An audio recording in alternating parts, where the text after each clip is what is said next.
All of you. आज हम आप लोगों को एएनएम फर्स्ट ईयर का सब्जेक्ट प्राइमरी हेल्थ केयर में आज हम आपको पढ़ा रहे हैं chapter disease of the nervous system, तंत्रिका तंत्र के रोग में। आज हम आप लोगों को पढ़ाएंगे लकवा या पक्षाघात, जिसे कहते हैं पैरालाइसिस। लकवा या पक्षाघात के बारे में, पैरालाइसिस के बारे में। तो इसमें देखिए, जिसे लकवा को पैरालाइसिस भी कहते हैं, पक्षाघात भी कहते हैं। तो देखिए, मांसपेशियों की क्रियाशीलता में पूर्ण या आंशिक क्षति को मांसपेशियों की क्रियाशीलता में पूर्ण या आंशिक क्षति को पक्षाघात या लकवा पैरालाइसिस कहते हैं। हमारी मांसपेशियों की क्रियाशीलता में, कार्य करने की शीलता में पूर्ण या आंशिक रूप से, क्षणिक रूप से, हल्का आंशिक रूप से क्षति को पक्षाघात या लकवा पैरालाइसिस कहते हैं। पक्षाघात से प्रभावित क्षेत्र की संवेदन शक्ति समाप्त हो जाती है।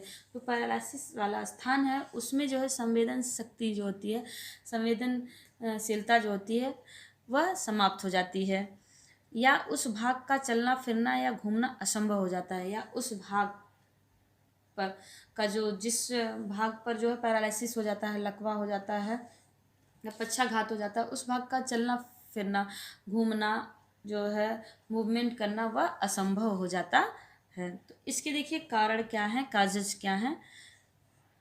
तो पैरालाइसिस के काजेज क्या है, देखिए, लकवा मुख्यतः तंत्रिका तंत्र नर्वस सिस्टम में क्षति की वजह से होता है।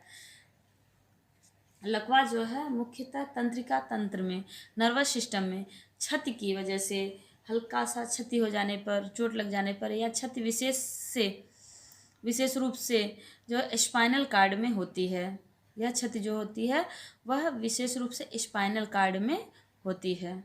लकवा मुख्यतः तंत्रिका तंत्र नर्वस सिस्टम में क्षति की वजह से होती है, और यह जो क्षति होती है वह विशेष रूप से स्पाइनल कार्ड में होती है, हमारे स्पाइनल कार्ड में होती है।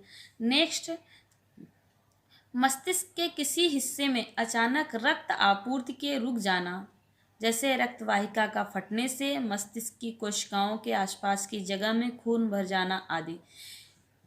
इसका कारण ये भी है कि मस्तिष्क के किसी भी, हमारे ब्रेन के किसी भी हिस्से में अचानक ब्लड का जो है रुक जाना, उसका ब्लड के बहाव का जो है रुक जाना, जैसे रक्त वाहिकाएँ होती हैं, धमनियाँ होती हैं, शिराएँ होती हैं, उसका फटने से, और मस्तिष्क की जो कोशिकाएँ होती हैं, सेल्स होते हैं, उसके आसपास की जगह में खून का भर जाना, ये भी जो है पैरालिसिस का मुख्य कारण है। नेक्स्ट देखिए, नेक्स्ट है मस्तिष्काघात, स्ट्रोक। मस्तिष्क में, हमारे ब्रेन में आघात लगने से, चोट लगने से भी लकवा पैरालाइसिस हो जाता है। नेक्स्ट, चोट, ट्यूमर, जिसमें नर्व इंजरी हो, ऐसे जगह चोट लगना जिसमें जो है नर्व, हमारे ब्रेन में इंजरी, चोट लग जाने के कारण हो जाता है, हो सकता है। पोलियोमाइलाइटिस के कारण भी, पोलियो भी एक मुख्य कारण है, पोलियोमाइलाइटिस भी एक मुख्य कारण है पैरालाइसिस होने का। स्पाइना बाइफिडा नामक बीमारी के कारण भी जो है पैरालाइसिस हो सकता है। नेक्स्ट देखिए, लकवा के प्रकार, टाइप्स ऑफ पैरालाइसिस। लकवा के कौन कौन से प्रकार हैं, कि लकवा जो है कितने प्रकार के होते हैं। तो इसमें देखिए, फर्स्ट है मोनोप्लेजिया एक प्रकार है। जब शरीर की कोई एक भुजा या टांग प्रभावित होती है तो उसको मोनोप्लेजिया कहते हैं। जब हमारे बॉडी की कोई एक भुजा, एक अंग या भुजा या टांग जो है प्रभावित होती है, इफेक्टेड होती है, जब हमारी बॉडी की कोई एक भुजा, जो अंग होती है, भुजा या टांग, लेग होता है, वह इफेक्टेड हो जाती है, प्रभावित हो जाता है, तो उसको जो है मोनोप्लेजिया कहते हैं, मोनोप्लेजिया नामक लकवा कहते हैं। नेक्स्ट देखिए, नेक्स्ट सेकंड है हेमीप्लेजिया। तो जब हमारी बॉडी की, शरीर की एक तरफ की एक भुजा और एक टांग प्रभावित हो जाए तो इस स्थिति को हेमीप्लेजिया कहते हैं। जब हमारे बॉडी के, शरीर के एक तरफ की, एक दाहिने या बाएं दो साइड होता है, तो एक तरफ की, एक साइड का एक भुजा, एक हाथ और एक टांग प्रभावित हो जाता है, तो इस स्थिति को, इस कंडीशन को जो है हेमिप्लेजिया कहते हैं। इस कंडीशन को क्या कहते हैं? हेमिप्लेजिया नामक पैरालिसिस कहते हैं। नेक्स्ट देखिए, नेक्स्ट है थर्ड पैराप्लेजिया।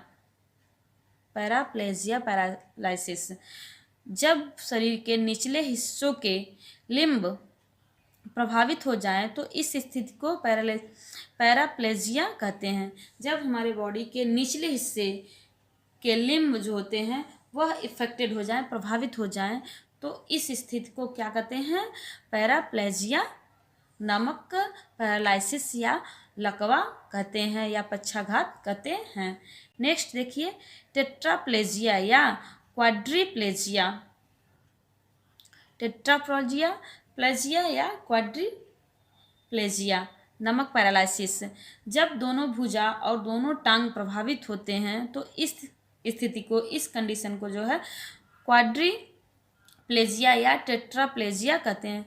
जब हमारे बॉडी के दोनों भुजा, दोनों हाथ, दोनों आर्म जो होते हैं और दोनों लेग, दोनों टांग प्रभावित हो जाते हैं, इफेक्टेड हो जाते हैं किसी कारण से, चोट लग जाने से या किसी अन्य कारण से इफेक्टेड हो जाते हैं, प्रभावित हो जाते हैं, तो इस स्थिति को, इस कंडीशन को जो है क्वाड्रीप्लेजिया या टेट्राप्लेजिया नामक पैरालिसिस कहते हैं।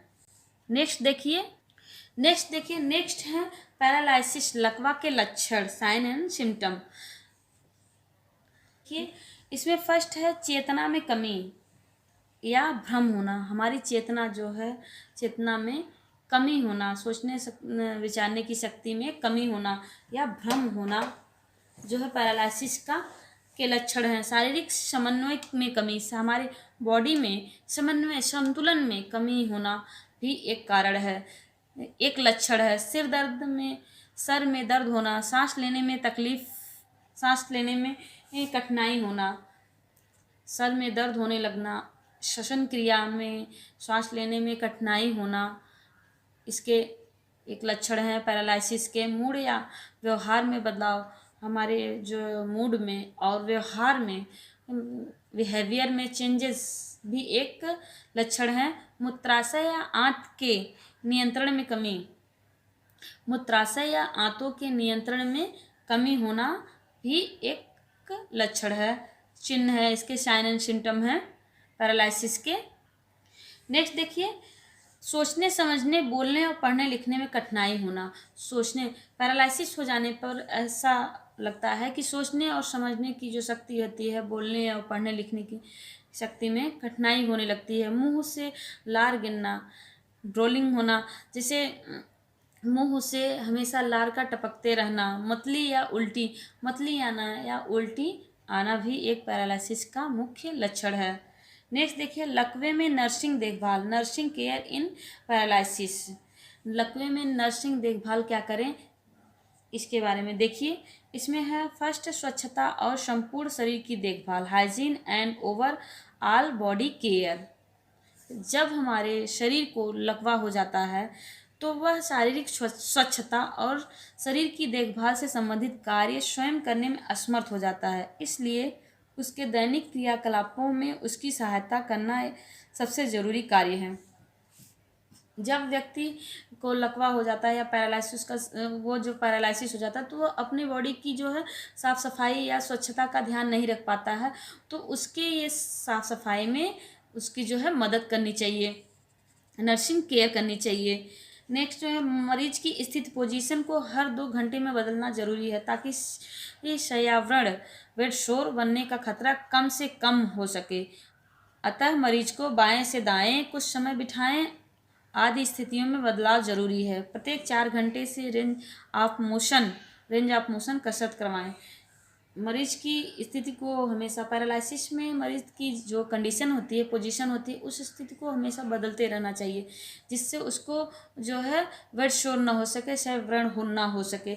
और इस समय में नर्सिंग केयर करते समय उससे यह ध्यान रखना चाहिए कि उसे हमेशा दाएं से बाएं हमेशा जो उठा करके बैठाना चाहिए, दाएं से बाएं करवट कर देना चाहिए, और उसे जो है रेंज ऑफ मोशन कसरत जो है करवाना चाहिए। शरीर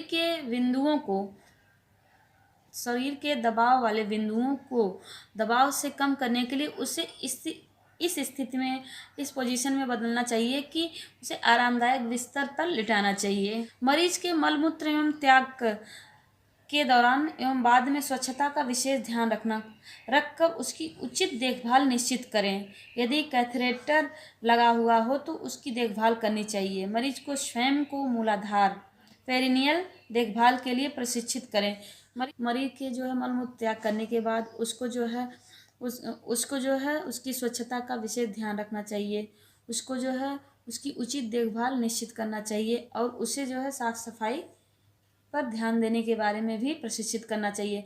मरीज को सुबह एवं शाम ब्रश दांत की जो है सफाई करने में सहायता करें और खाना खाने के बाद उसके मुंह को अच्छी तरह से साफ करें।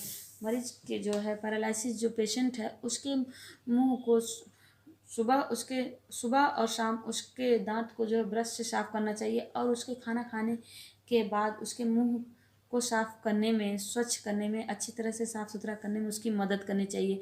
रोजाना स्नान या स्पंज बाथ निश्चित करें। उसको जो है रोजाना स्नान कराएं या स्पंज बाथ। उसके जो है शरीर को, उसके बॉडी को जो है हल्का सा कपड़े से भिगो करके उसको जो है साफ सुथरा करना चाहिए। नेक्स्ट देखिए, मरीज को घुमाना या हलचल करवाना, मूविंग द पेशेंट। जब मरीज की देखभाल कर रहे हैं तब मरीज को घुमाना फिराना सुनिश्चित करें।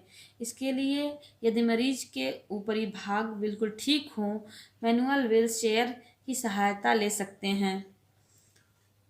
जब मरीज की देखभाल कर रहे हैं तो उस समय मरीज को घुमाना फिराना चाहिए और यदि मरीज के ऊपरी भाग बिल्कुल ठीक हो तो उसे मैनुअल व्हील चेयर की सहायता से उस पर जो है बैठा सकते हैं या सहायता ले सकते हैं। ब्रेक या वेस्ट या क्रचेस भी काम में ले सकते हैं। ब्रेस या वेस्ट या क्रचेस भी काम में ले सकते हैं। मरीज की जो है घुमाने फिरवाने में जो है इन सभी की सहायता ले सकते हैं। मरीज के अप्रभावित भाग को अधिक शक्तिशाली बनाएं। मरीज का जो पेशेंट का जो अप्रभावित, जो लकवा से प्रभावित भाग नहीं है, उसको जो है शक्तिशाली बनाना चाहिए। यदि मरीज किसी सहारे से चलने फिरने में समर्थ है तो उसको उचित सहारा प्रदान करना चाहिए। मरीज को बिस्तर से बाहर आने में सहायता करें। यदि पेशेंट किसी सहारे के साथ चलने फिरने में समर्थ है तो उसकी जो है सहायता करनी चाहिए और मरीज को बिस्तर से बाहर आने में उसकी जो है हेल्प करनी चाहिए। नेक्स्ट देखिए, नेक्स्ट है पोषण, न्यूट्रिशन। उसके पोषण का जो है उचित ध्यान रखना चाहिए, उसके न्यूट्रिशन का जो है उचित ध्यान रखना चाहिए। तो इसमें देखिए, यदि मरीज की स्थिति के अनुसार आसानी से पचने वाला व हल्का भोजन, तरल भोजन प्रदान करें, जैसे जूस, छाछ, दलिया आदि। मरीज को पैरालिसिस जो पेशेंट है उसके न्यूट्रिशन में, उसके भोजन में आसानी से पचने वाला सुपाच्य भोजन देना चाहिए, हल्का भोजन देना चाहिए। उसे तली भुनी चीज़ें नहीं देनी चाहिए, जैसे उसे जूस, छाछ, दलिया आदि देना चाहिए। मांसपेशियों की क्षति रोकने एवं त्वचा के स्वास्थ्य को बनाए रखने के लिए भोजन में उचित गुणवत्ता वाली प्रोटीन, विटामिन एवं अधिक कैलोरी होनी चाहिए। मांसपेशियों की क्षति को रोकने के लिए और भोजन को उसको जो है उसकी त्वचा की स्वच्छता को बनाए रखने के लिए भोजन में उच्च गुणवत्ता वाली विटामिन से युक्त, प्रोटीन से युक्त और कैलोरी से युक्त भोजन देना चाहिए। पानी अधिक मात्रा में, पेशेंट को जो है पानी अधिक मात्रा में, पैरालिसिस जो पेशेंट है उसको पानी अधिक मात्रा में पिलाना चाहिए। रोजाना कम से कम 2.5 लीटर तक तरल पदार्थ देना चाहिए।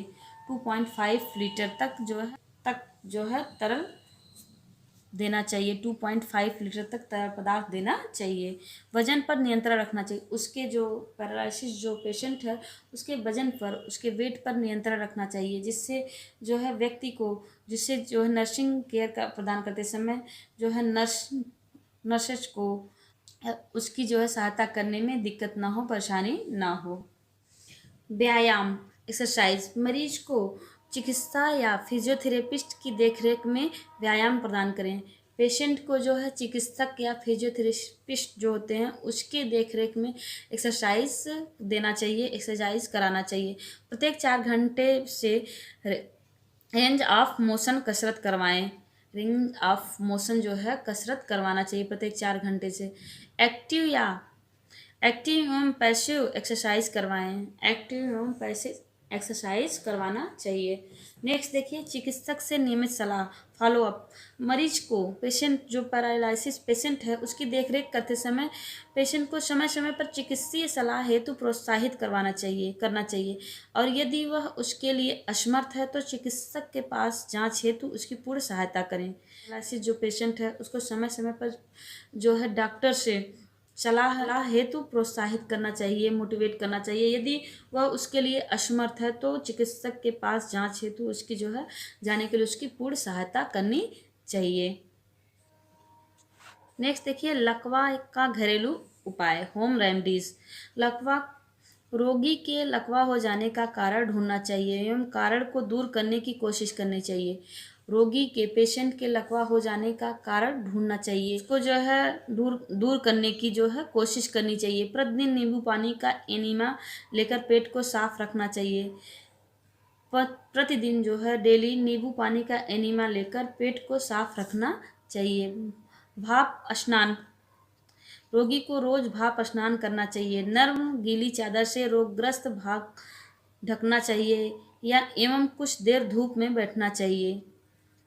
गर्म गीली चादर से रोगग्रस्त जो भाग है उसको ढकना चाहिए और कुछ देर तक उस रोगी को, पेशेंट को धूप में बैठाना चाहिए।